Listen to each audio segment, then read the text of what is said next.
귀히 여기는 줄로 믿습니다. 그래서 스스로 생각해. 나는 귀한 존재이다. 나는 하나님 보실 때 귀한 영혼이다. 아무리 여러분 성공하지 못하고 실패하고 좌절하고 세상에서 별 볼 일 없는 사람도 이 세상에 그 어떤 아주 뛰어나고 아름다운 그 어떤 것보다도 하나님 보실 때 우리에게는 영혼이 있기 때문에 하나님은 우리를 귀히 여기십니다. 여러분, 동물이요, 동물과 인간이요, 동물은 사람보다 지혜가 없는 것 같은데 지혜가 있잖아요. 어떤 부분에서 그렇습니까? 막 비가 오면은 비가 올 걸 미리 알고 동굴로 다 대피해버려요. 지진이 오면은 어떻게 하는지 지진을 피해서 다 도망가 버려요. 새들이 다 날아가 버립니다. 천재지변을 누가 알려주지도 않는데. 여러분, 새를 보세요. 새를 시베리아에서 뜬 새가 며칠을 쉬지도 않고 날아서 한국까지 온대잖아요. 철새가. 그러니까 그들에게는 이 뇌와 눈 사이에 내비게이션이, 천연 내비게이션이 있어서 알려주지 않아도 어떤 방향을 통해서 그들이 다 알고 있는 거예요. 그만큼 뛰어난 존재이죠. 그런데 여러분, 그렇게 지혜가 있고 뛰어난 그런 동물보다 인간은 영혼이 있기 때문에 하나님 보시기에는 훨씬 더 귀중한 존재인 줄로 믿습니다. 사람에게는 천하 만물이 갖지 않은 아주 특이한 게 있어요. 여러분, 많은 세상에서 사람만이 유일하게 알 수 있는 게 뭐냐면 사람만이 내가 언젠가 죽는다는 것을 안돼요. 다른 동물은 몰라요. 그냥 다른 동물 그냥 사는 거야. 근데 사람은 내가 언젠가는 죽는다. 여러분, 이게 얼마나 뛰어난 겁니까? 전도서에서 그러죠. 초상집에 가는 것이 잔치집에 가는 것보다 나으니 모든 사람이 결국 이와 같이 됩니다. 이 지혜에 대한 말씀입니다. 지혜자의 마음은 초상집에 있으되 오매자의 마음은 연락하는 집에 있느니라. 그러니까 이걸 우리가 언젠가 끝이 있다는 걸 아는 유한한 존재라는 걸 알고 살아가는 것이 지혜인 것이죠. 이게 인간의 특이한 점입니다. 물론 여러분, 우리는 죽음을 위해서 산다는 것이 아닙니다. 죽음을 생각하며 오늘을 살아간다는 거예요. 막 죽으려고 사는 게 아니라 어떻게 돼요? 죽음을 생각하면서 살아간다. 야, 진짜 굉장히 멋있는 말이다. 그죠? 막 죽으려고 사는 게 아니라 죽음을 생각하면서 산다. 오늘도 지구상에는 3초에 1명씩 죽어요. 1시간에 3만 명씩 죽어요. 우리 한국 남성이 옛날에 그랬죠. 40대, 지금도 그러나 모르겠는데 40대 남성이 사망률이 세계에서 1위 돼요. 1위. 40대가 제일 많이 죽은 게 한국이에요.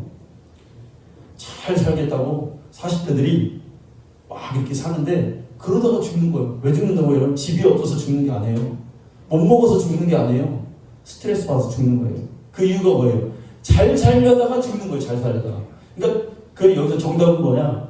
너무 잘 살려고 하면 안 돼. 언젠가 우리가 죽으니까. 무서운 경쟁 시대에 살고 있어요, 우리가. 그래서 막 너무 피곤해, 사람들이. 스트레스 받아. 제가 지난주에 한 주간을 어떤 영업하는 분을 이렇게 따라다녔습니다. 근데 그분이 아주 아둥바둥 사람이 막 뛰어다녀요. 근데 이렇게 제가 보니까 그 영업이라는 게 별게 아니에요. 뭡니까, 여러분? 남들이 가지는, 남들보다 자기가 더 많이 팔아야 되는 게 영업이잖아요. 더 많은 물건을 팔아야 돼요. 근데 이걸 팔려면은 나만 파는 게 아니라 또 다른 사람도 팔고 있어요.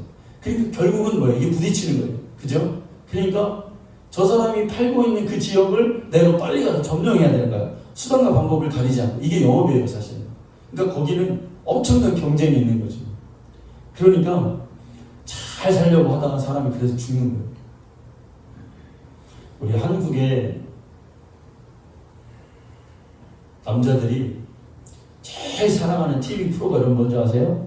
뭘 것 같아요, 우리 성도님들? 나는 자연인이다를 제일 좋아해요.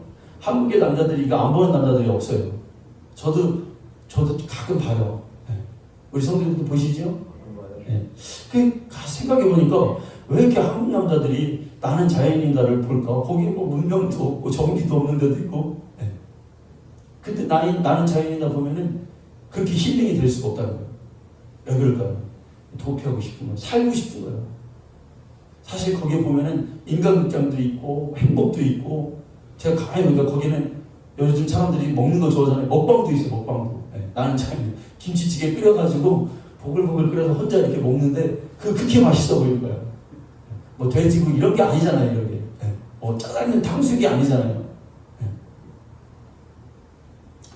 근데 여러분 우리가 명심해야 될 게 뭡니까? 여기 이 경쟁에서 사실은 승자는 없습니다. 모두 다 패자만 있어요. 이렇게 살아가는 인생은 다 실패하는 거예요. 네. 보다 더 중요한 게 있어요. 우리의 짧은 인생 가운데 내 육신의 때가 그렇게 길지 않습니다. 지난 시간에 우리의 인생을 성경에서 뭐라고 했습니까? 잠시 있다가 없어질 안개니라 그랬어요. 아주 허무한 거라고요. 우리의 인생은 아주 허무한 거예요. 금방 있다가 없어질 것이다. 그리고 이 인생을 사는 동안에 불확실성이 휩싸여 있어요. 뭐가 뭔지 어떻게 될지 몰라요. 금방 부자였다가 금방 망할 수도 있고 또 아주 망했다가 또 금방 부자 될 수도 있고 막 건강했다가 건강을 잃을 수도 있고 장사가 잘 됐다가 장사가 안 될 수도 있고 그런 속에서 우리가 살아가고 있습니다. 그런데 여러분 우리가 이 짧은 인생을 살아가는 동안 우리가 어떻게 살아가야 될까? 어떻게 해야 우리가 가치 있는 삶이 될까? 사람들은 다 보면은 둘 중에 하나를 위해서 살아갑니다. 뭐 이렇게 저렇게 살아가는 것 같은데 딱 잘라놓고 보면 둘 중에 하나를 살아요. 첫째는 뭡니까? 육신을 위해서 사는 사람이 있어요. 육신만을 위해서 살아요. 예. 막 무엇을 먹을까? 막 먹으러 찾아다니 막 먹는 거. 예. 막 돈 쓰는 재미를 다 육신을 위해서 사는 삶이에요. 그렇죠? 예. 뭘 살까? 막 어떻게 해야 오늘 행복할까? 막 그런 어떤 사람을 좀 만날까? 막 마음에 드는 사람 찾아다니고 그래요. 어떤 사람은 나는 내 아내를 위해서 산다고 막 그래요. 아내를 위해서 막 살아서 자식을 위해서 산다. 근데 여러분 그게 다 뭐예요? 나를 사랑하는 것을 잠시 옮겨놨을 뿐이에요. 나를 사랑하는 거예요. 근데 또 어떤 사람은 육신을 위해서 사는 사람이 있는가 하면 영혼을 위해서 사는 사람이 있어요. 우리가 궁극적으로는 영혼을 위해서 살아야 되잖아요. 육신을 위해서 사는 사람은 나를 위해서 사는 사람이고 영혼을 위해서 사는 사람, 하나님을 위해서 사는 사람이 되겠습니다. 근데 여러분 세상은 육신을 위해서 사는 것만 말해줍니다.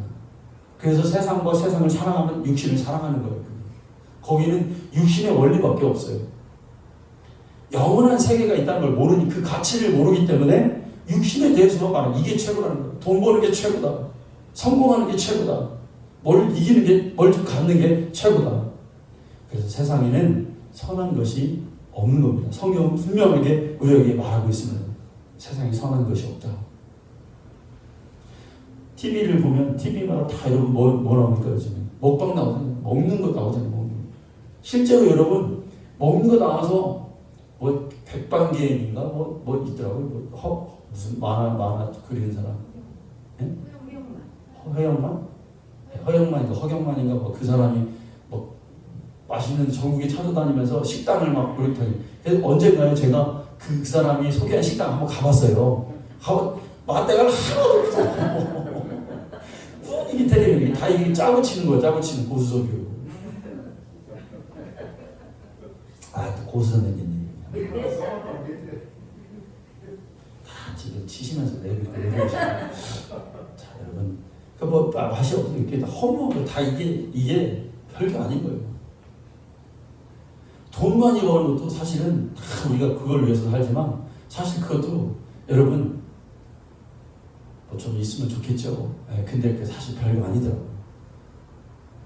모르겠어요. 많이 가져보지 않아서 모르는데 뭐 우리 세계에서 제일 많이 돈 버는 사람이 그 메시인가 축구 선수 리오넬 메시인가 메시하고 호날두라는 사람인데 1년에 걔네들이 벌어오는 돈이 7천억, 8천억 좀 된대요. 어떤 CEO 기업이 아닌 개인이 그렇게 연봉이 높은 사람이 그들이라는데 그 사람들의 삶을 보세요. 맨날 여자친구 바꿔요. 그 여자친구한테 뭐 몇 억씩 월급 뭐 용돈 주고 뭐 그렇게 뭐 사고 뭐 어디 가서 뭐 오픈카 사고 뭐 사고 집 사고 뭐 그런 데가 하더라고요. 근데 사실 그게 하나 좋아 보이지는 않습니다. 우리가 살아가면서 내 삶에서 정말 중요한 게 뭔가 우리가 곰곰이 생각해 봐야 됩니다. 여러분, 근데 우리가 속고 있죠. 부부간에도 부부가 이렇게 살잖아요. 그럼 부부간에 제일 중요한 게 여러분 뭘까요? 다 대개가 사람들 원하는 물질이라고 생각해요. 우리가 물질이 있어야 자녀도 키우고 좋은 집도 사고 막 이렇게 잘하지 않겠는가. 근데 사실을 따지고 보면 부부간에 제일 중요한 건 여러분 뭘까요? 물질이 아닌 거 알잖아요. 그죠? 속고 있는 거죠. 뭐가 중요해요, 여러분? 신뢰. 그러니까 신뢰를 더 크게 얘기하면 사랑이에요. 아멘? 둘이가 결혼합니다. 목표를 정합니다. 그래서 그 방향으로 막 노력해요. 그러다 보면 이걸 잃어버려요. 시간이 흐르면서 막 맞벌이 합니다. 맞벌이하고 막 집도 사고 아파트 당첨도 되고 그래요. 그런데 어느 순간에 보니까 마음이 깨져 있어요. 마음이 깨져 있어요. 다 물거품 되는 거예요. 중요한 게 정말 뭔가. 예로 들어드려요. 부부가 그렇다는 거예요. 네. 교회도 마찬가지예요. 교회도 우리가 신앙생활 하는데 우리가 서로 사랑하고 서로 긍휼히 여기고 정말 어떤 허물을 덮어주고 이게 제일 중요하더라고요. 근데 뭐 조금만 있으면 막 얘기하고 막 그러면 교회가 아무리 크고 좋은 거예요. 맨날 그 교회는 바울 받아, 베드로 받아, 예수 받아, 세례 받아, 할례 받아 소용이 없잖아요. 정말 내가 교회에 와서 얻어가야 될 하나님의 사랑과 믿음을 얻어가지 못하면 그 교회는 허울 준 것뿐이에요. 허울만 있는 것뿐이에요. 사람은 언제 그 본질을 알게 되냐면, 진짜를 알게 되냐면 그 사람의 터가 흔들릴 때예요. 그래서 고난이 때로는 유익입니다. 여러분, 나의 터가 한번 깨져보고 흔들려보고 극한의 사람이 극한에 딱 처해보면 여러분 거기에 뭐만 남는지 아세요? 여러분? 뭐만 남을까요? 생명만 남아요. 살아야 되겠다고 하는 생명만 남는 거예요. 여러분, 엘리베이터상 막 올라가는 사람들 있잖아요. 그 사람들이 거기 막 춥고 막 올라가고 그러면 나중에는 뭐 텐트고 자기 짐이고 뭐고 다 버려버립니다. 뭐만 남아요? 뭐가 중요해요? 그냥 거기서 살아남아야 되겠다는 거예요. 여기서 삐끗 잘못하면 다 죽으니까 이게 뭔 소용이네. 그걸 뭐 다 집어 던지는 거예요. 네, 다 버리는 거예요. 생명만 남게 돼요. 물질도 필요 없게 되고 외모도 필요 없게 되고 건강도 때로는 우선순위가 아니죠. 더 나아가서는 사람들의 의식, 나를 향한 칭찬, 어떤 그런 갈채, 인기 이거 별거 아닙니다. 다 필요 없어요. 본질과 비본질 중에서 비본질은 다 버리게 되어 있습니다. 본질만 남게 되는 거예요. 우리 신앙생활 가운데 성경은 하나님을 믿는 자를 의인이라 하셨어요. 하나님을 믿는 자가 의인입니다. 그럼 의인은 무엇을 위해서 살아야 되는가? 이 땅에 살아가면서 이 비본질의 세상 가운데서 의인은 무엇을 추구하고 살아야 되는가? 우리에게 의인에게 본질은 무엇입니까? 하나님을 향한 믿음이에요. 이걸 잃어버리면 비본질을 아무리 많이 가진다 할지라도 본질을 잃어버리면 끝나는 거예요. 우리 믿음은 그냥 헛된 거예요. 요즘 사람들이 주일인데 교회 잘 안 나가죠. 교회 잘 안 나가죠. 그런데 여러분, 교회에 대해서 우리가 이제 잘 생각해 봐야 될 게 뭐냐면 교회가 무엇인지를 지금 생각하면 되는 거예요. 그들이 안 나온다고 이런 게 아니라 정말 본질이 뭐냐? 그들 본질을 잃었기 때문에 교회를 안 나오는 거예요. 교회의 본질은 뭐예요? 나 이곳에 가서 하나님 만나야 된다. 그래야 내 영혼이 산다. 내가 그분을 잡지 않으면 나는 죽는다. 이 심정으로 교회를 다니는 게 본질이란 말이에요. 그런데 교제가 중요하고 뭐 어울리는 게 중요하고 뭐 다른 게 중요하면 교회 안 나옵니다. 터가 흔들렸어요. 코로나라는 것 때문에 터가 흔들렸어요. 그러니까 교회에 대해서 본질을 생각하지 않으면 비본질로 다녔던 것은 당연히 껍데기만 남는 거예요. 그런데 본질을 아는 사람은 천지가 개벽하고 누가 아무리 막는다 할지라도 주님 만나기 위해서 교회에 가는 거예요. 여기는요, 교회를 여러분 우리가 왜 다닙니다? 하나님과의 관계성 때문에 다닌 거죠. 여기 주님 계시기 때문에, 지성소가 있기 때문에, 예수의 피가 있기 때문에, 보혈의 능력이 있기 때문에 예수님의 권세가 있기 때문에 교회를 다니는 거예요. 이게 진짜예요. 여러분, 우리 삶에서 진정한 본질이 무엇인지를 이제는 곰곰이 생각해 봐야 될 때가 왔습니다. 아멘. 네. 우리가 세상에 살면서 다른 어떤 비본질을 쫓아가는 진짜의 가치를 잃어버려 어떤 가치로 살아가느냐가 중요한 거죠. 그림을 하나 보여드릴게요. 제가 자, 이 그림을 한번 잘 보세요.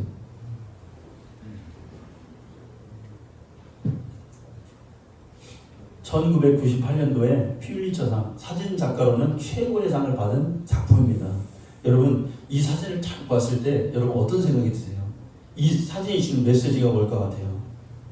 이게 아프리카에 있는 어떤 사진작가가 찍었어요. 이 사진을. 근데 저 흑인 아이가 5살이랍니다. 여자아이인데 옷도 없어요. 먹을 게 없어갖고 영양실조가 하도 심해서 저 갈비 어린애가 갈비 뼈가 이렇게 다 보이잖아요.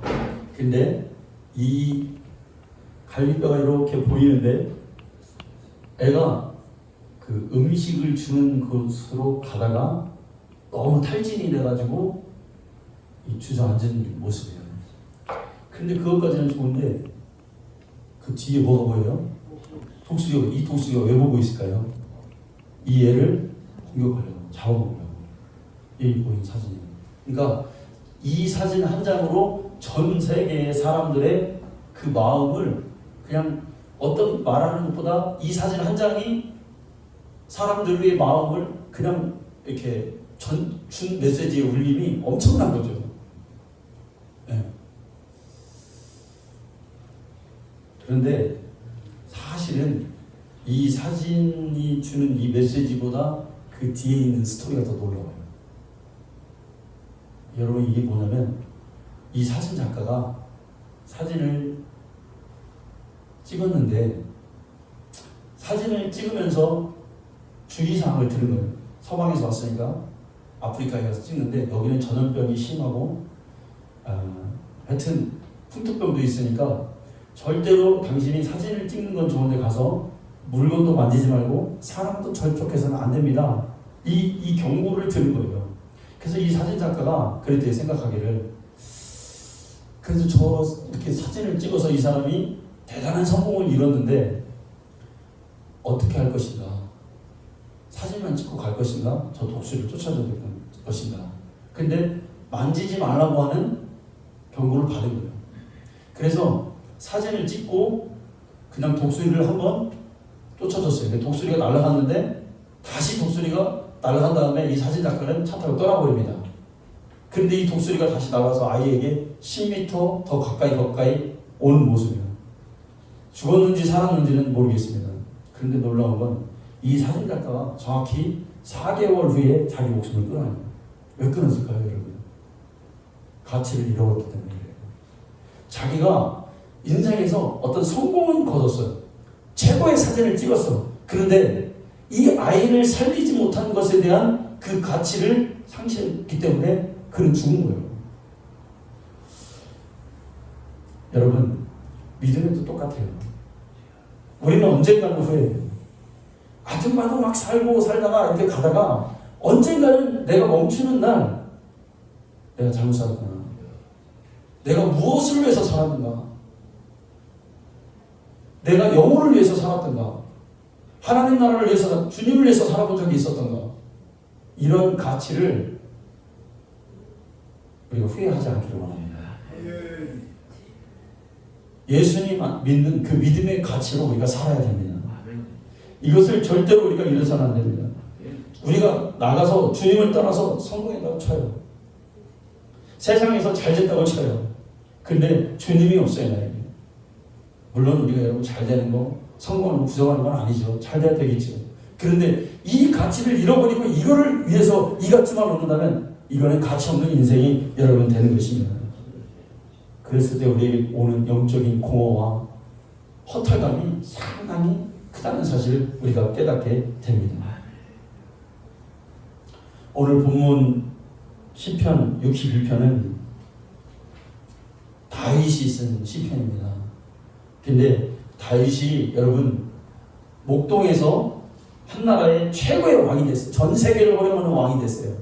아주 보잘것없는 누가 알아주지 않는 시골의 그 양들만 치는 그런 소년에서 왕이 됐어요.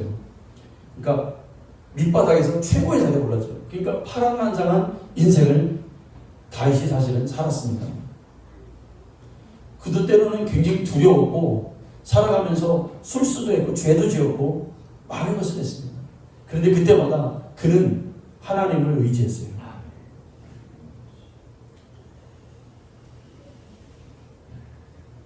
골리앗을 무찌르고 사울왕에게 칭찬을 받을 줄 알았는데 이제 목숨 걸고 그렇게 나가서 싸웠는데도 불구하고 이 충신이 아니라 역적이 되어버립니다.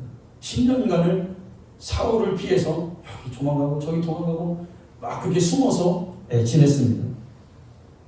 또 왕이 돼서는 아들 압살롬이 아버지를 죽이겠다고 반역을 꾀해서 그 많은 사람이 보는 앞에서 다윗은 왕궁을 떠나서 도망을 가요. 그리고 그의 신하들의 성경을 잘 읽어보면 다윗이 신하들이 충성한 것만은 아닙니다. 다윗을 자꾸 흔들어요. 다윗이 어떤 고백을 합니까? 저 요압 때문에 내가 정말로 죽게 되었다. 요압 때문에 내가 이 왕하는 게 정말 싫어졌다. 이런 표현들이 나와요. 그러니까 그 신하의 눈치를 얼마나 본 겁니까? 다윗이 시편 62편은 노년에 쓴 것입니다. 내가 사람도 의지해봤고 내가 어떤 것도 의지해봤고 의지하지 말아야 될 것, 마음을 기울이지 말아야 될 것을 너무 거기에 마음을 두었던 다윗이에요. 다윗이 완벽한 사람이 아니에요. 내가 대충 이렇게 살다가 끝나면 편하다. 이 생각을 우리가 없애야 돼요. 여러분 사실 주님 앞에 기도하고 주님을 의지하는 거기에 가치를 두는 인생이 돼야 돼요. 내가 당장 아무것도 할 수 없고 내가 별로 능력이 없는 것 같으나 그래도 끝까지 우리가 붙잡고 놓지 말아야 될 건 뭐냐면 하나님을 의지하는 그 마음을 우리가 놓지 말아야 돼요. 이걸 놓는 순간 의지하지 말아야 될 것 의지하게 돼요. 이걸 놓는 순간 마음을 두지 말아야 될 것에 마음을 두게 되는 겁니다. 사실은 다윗이요, 이거 굉장한 고백이에요. 내가 그 많은 것을 의지해봤지만 세상에는 믿을 것이 없다. 그래서 다윗이 1절에 뭐랍니까? 나의 영혼이 잠잠히 하나님만 바라며 나의 구원이 그에게서 나오는도다. 오직 그만이 나의 반석이시요 나의 구원이시요 나의 요새이시니 내가 크게 흔들리지 아니하리로다. 사람에게 있어서 여러분 가장 기본이 되는 게 뭡니까? 육체지요. 건강은요. 다른 게 다 흔들린다 할지라도 이 건강을 잃으면 사람은 끝이 납니다. 근데 다윗은 건강을 얘기한 게 아니지. 뭐라고 얘기합니까? 내 영혼. 영혼이 중요하다. 영혼. 여러분, 우리의 영혼을 위해서 우리는 낙심도 하지 말아야 됩니다. 좌절도 하지 말아야 됩니다.